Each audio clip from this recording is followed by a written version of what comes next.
पंडित जी जी तिलक के दिन कब तय कल जाओ? तिलक के तो कल बहुत बढ़िया दिन बा।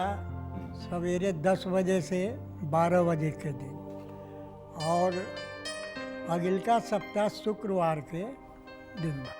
ना ना, अगला हफ्ता तक इंतजार करे के जरूरत नहीं है। हम कल ही चल जाइब।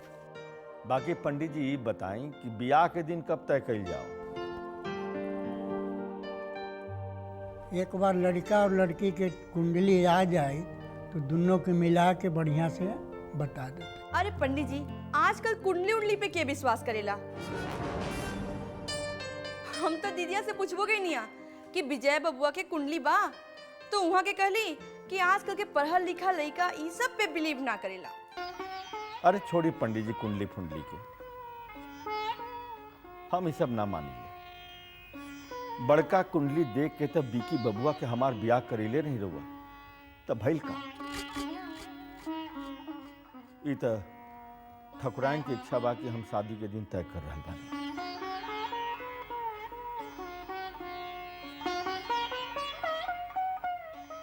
अगला महीना 6, 7, 12 तारीख दिन बा।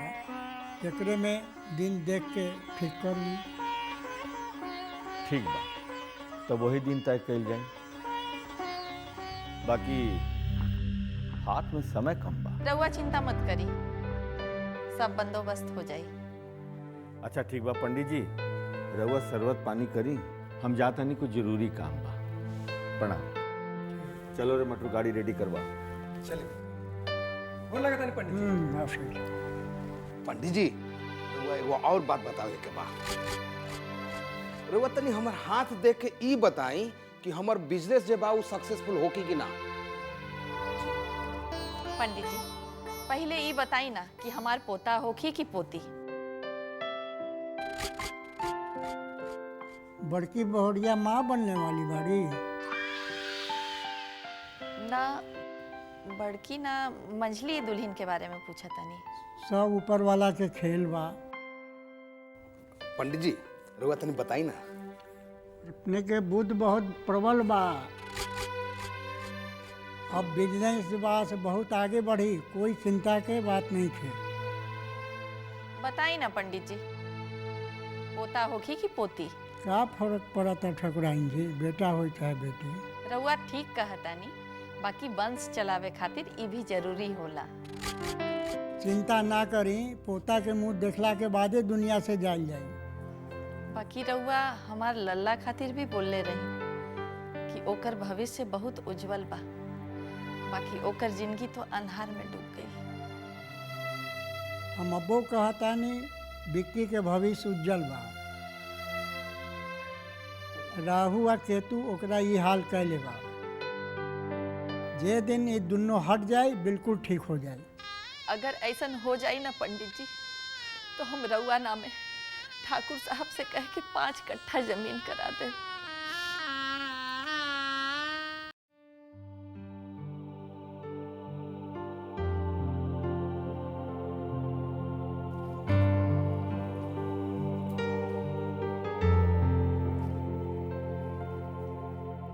तनुजा, अरे रमा दीदी आई ना। का बात बा तनुजा, आज तो कमरा से को बाहर ना निकल लो। विक्की बाबू जाए देस तब ना, देखी ना कैसे हाथ पकड़ ले वाला। भैया तो एकदम लइका निहर हो गइल बाड़न। लइकाई में भैया माई के बगल में सूते खातिर हमरा से खूब लड़ाई करत रहला ना। आखिर में माई हम दोनों जना के दोनों बगल में सुता के बीच में सुतत रहली है, और रात भर भैया माई के हाथ पकड़ के सुतत रहला ना। और जब माई भोर में उठ के जात रहली है ना, तो हमार हाथ उनका हाथ में धर के चल जात रहनी है, और भैया भी ई समझ के सुतत रहलन क्यों माई के हाथा। अच्छा, तो रउआ लोग बचपने से कहे खूब बेवकूफ बनेले बानी। अरे नाना, हमार भैया बेवकूफ ना रहलन। हमार भैया तब पढ़ाई लिखाई सब में बहुत तेज रहलन हा, और बहुत अच्छा क्रिकेट भी खेलत रहलन। अच्छा हाँ, और पता बा हमार छोटकी भौजी से भैया के मुलाकात कहाँ भई? कहाँ? बनारस में भैया क्रिकेट खेले गए रहलन, हुए पे भौजी के देखलन, बस देखते ही दीवाना हो गईलन। अच्छा, हाँ। फिर इन लोग के शादी कैसे भइल? बस भैया अलन और बाबूजी से जाके कह देलन कि हम शादी करब त अनुराधा से, ना तो ना करब। और बाबूजी भी छोटकी भौजी के देख के एके बेर में हाँ कह देलन और हो गई शादी।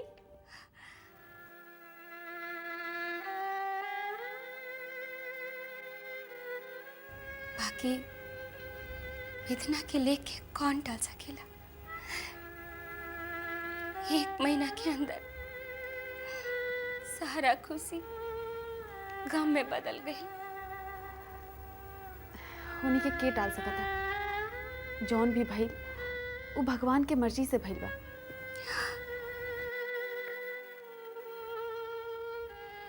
अच्छा, अब हम चला था। ठीक बा। तनुजा, हम एगो बात सुननी है कि तहरो बिया ठीक हो गइल बा। नाता ऐसा कोनो बात नहीं की। एमे सरबाबे के कौन बात बा? तारा जैसन लड़की से जौन लड़का के भी बिया होई ना, ओकर किस्मत तर जाई।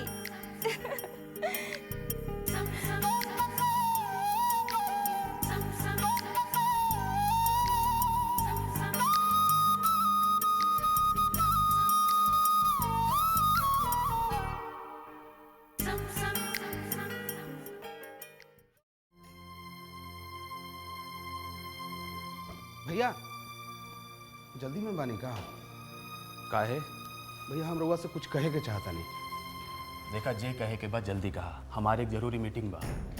भैया रउआ पहले बैठी ना, काहे कि हम जे कहे के चाहता नहीं वो हमनी दोनों के भविष्य के बारे में बा।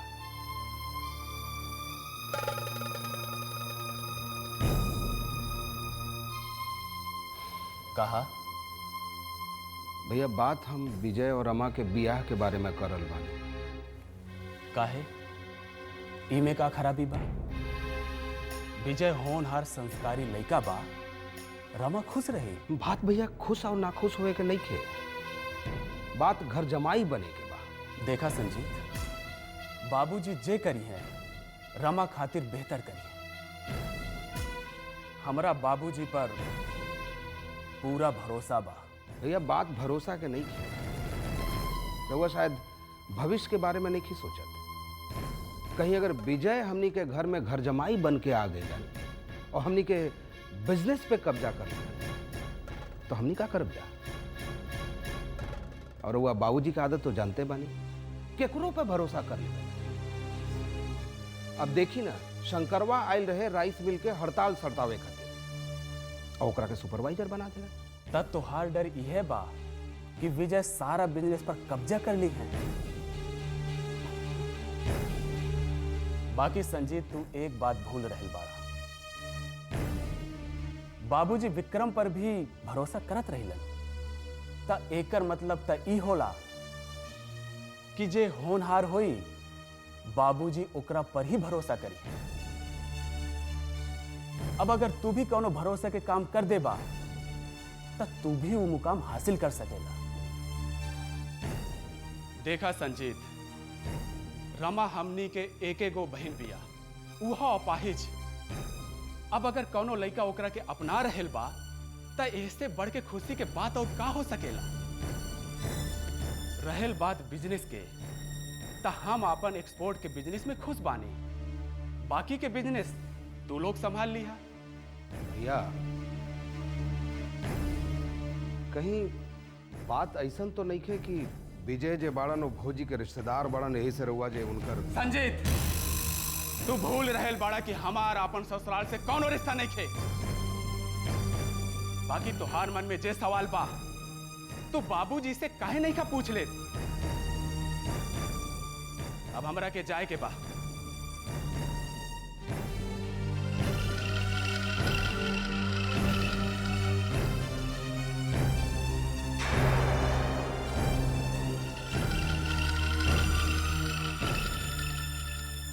मतलब तो यही हुई कि रमा के बियाह विजय से हो के रखी, रौची अपन चाल में कामयाब हो जी।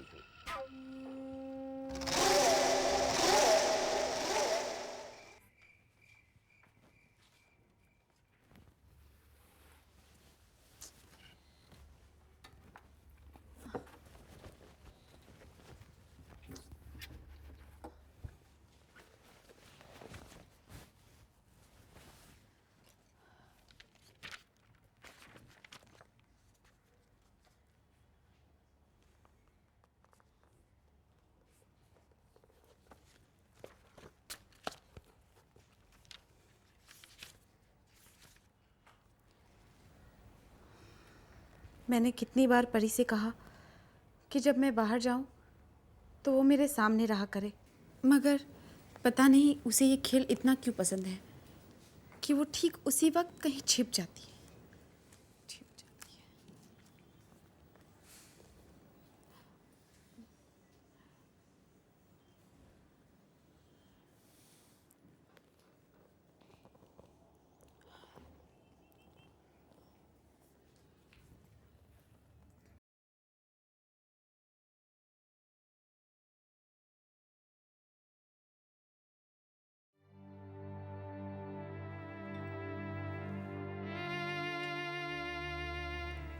लगातार घाव सूख गए। अब पट्टी बांधने की जरूरत नहीं है। हाँ ले दूध।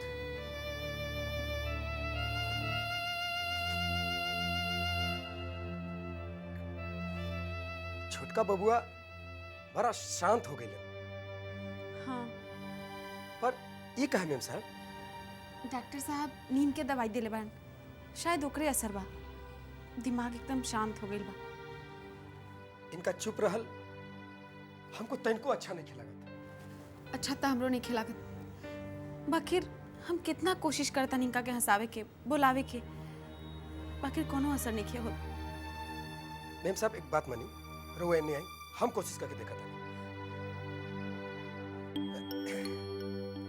बबुआ, छोटका बबुआ, गाजर के हलवा खाए?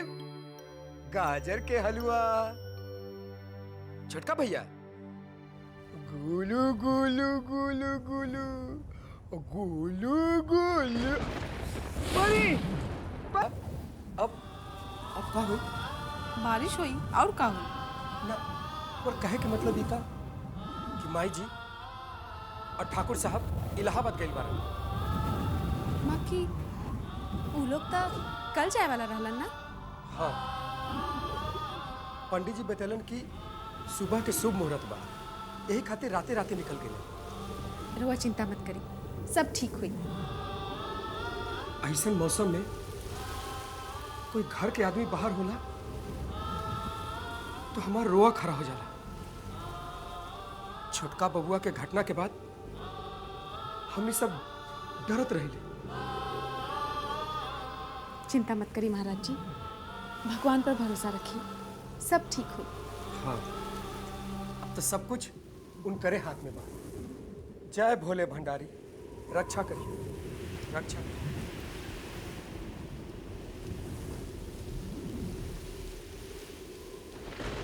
मरी, मरी।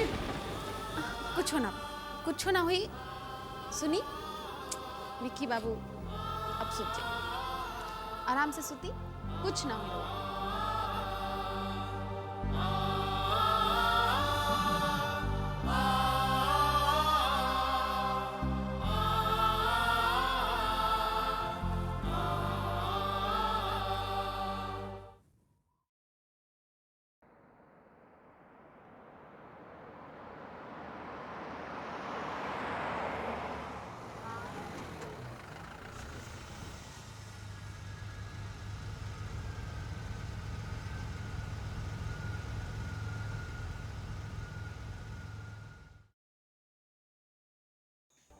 ये बदतमीज के हा, तनी देखी था। रुका देखा था।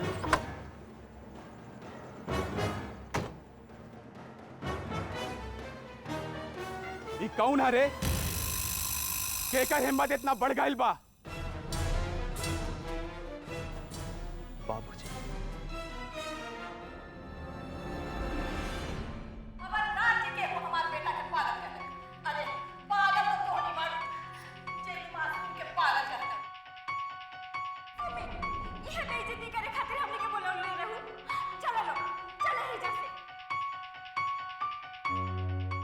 अच्छा तो लगातार रंजीत बाबू इनकरे बेटा हवन।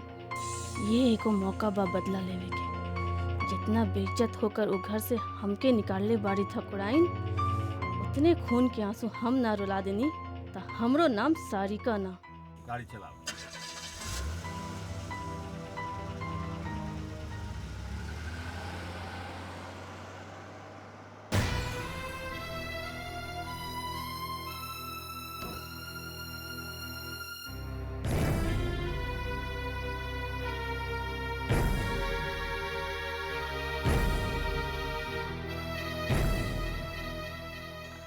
आई एम सॉरी, हमरा खातिर रउआ के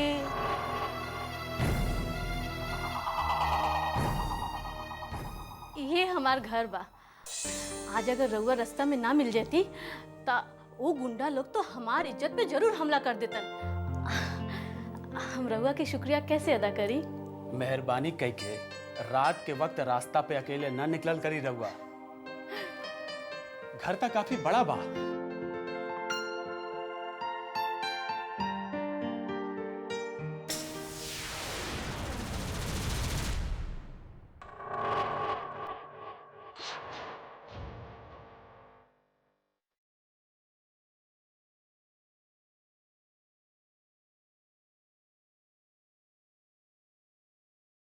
ये तस्वीर ये तो हम बानी और आई हमार सहेली सुमित्रा बाड़ी।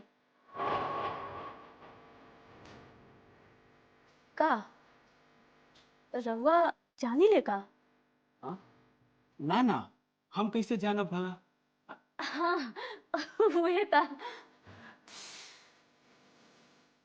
एकर मतलब रंजीत बाबू जरूर सुमित्रा के पति हवन। हमरा खातिर अनजान बनल रहला में ही भलाई बा।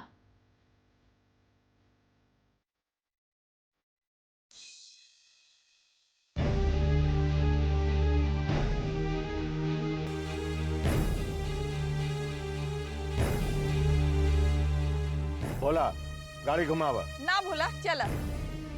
ई रउआ का कहतानी जी, एगो शुभ काम खातिर घर से निकलला के बाद वापस लौटे से अमंगल होई। अब अमंगल और मंगल का हुई ठकुराइन, जे होके के रहे तो हो गई। सुनी जी शांत हो जाए। कैसे शांत हो जाए ठकुराइन? आज तक न हमरा खानदान में कोई ऐसा कैले हुई न सोचले हुई। घर में एक औरत के रहते दूसरा औरत के साथ, छी छी। देखी जी, हम रउआ से विनती करतानी, ई कुल भुला के तनी अपन बेटी के बारे में सोची। अगर बड़की दुल्हन के पता लग गई तो ओकर तो जिंदगी बर्बाद होखबे करी, साथे साथ रमा के बियाह हो टूट जाई। ठकुराइन, एकर मतलब कि हम गलत बात के सपोर्ट करी? ई हम कहाँ कहनी, रउआ जे करे के बा से करी, बेटा से कहीं। बाकी बड़की दुल्हन के कुछ पता ना चले के चाहिए। अगर वो कुछ ऊंच नीच कर लेलस तो हमनी कहाँ के रहब जा, का करब? ठकुराइन, इंसान अपना तकदीर के आगे कितना मजबूर हो जाला। नाम है सूर्य प्रताप सिंह, सूरज जैसन रोशनी और सिंह जैसन प्रताप, बाकी चिराग तले अंधेरा। भोला, जे कुछ भी देखला और सुनला अपन करेजा में दफना लो।